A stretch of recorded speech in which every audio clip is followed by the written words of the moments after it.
උපාසකුන් නැහැ.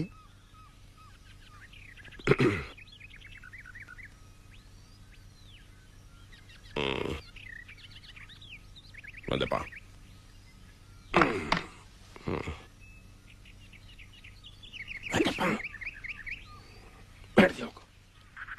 මේ ළඟපාතද ඉන්නේ? හාමුදුරුවෝ මොනවද මේ වනාන්තරේ කරන්නේ? අපි භාවනා කරනවා. මොකා?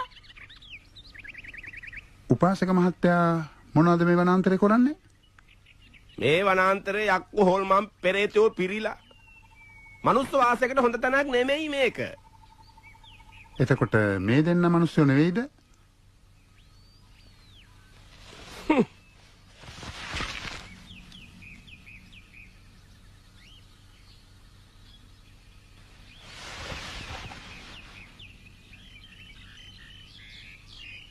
ඕක ජීවන් කරන්නේ මම.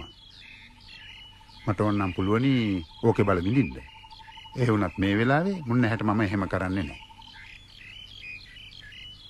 කොහොම නමුත් හාමුදුරන්ට මේ වනාන්තරේ ළඟින්ට බෑ. ඇයි?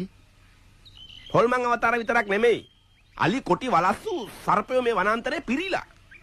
ඉතින් හාමුදුරන් ගත්තේ ආයුධයක්වත් නැහැනේ. ආයුධයක් තියෙනවා.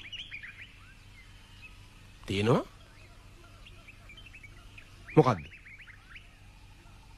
මෛත්‍රියයි කරුණාවයි. මොකක්? මෛත්‍රියයි කරුණාවයි කියන්නේ ඕනම දරුණු සතෙක්. ඒ කියන්නේ මනුස්සයෙක් ඇතුළත්ව මෙල්ල කරන්න පුළුවන් හොඳ ආයුධයක්.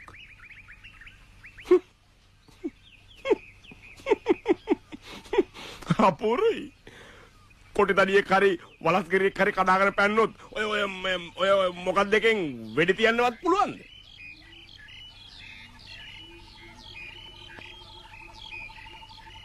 ආමුදුරු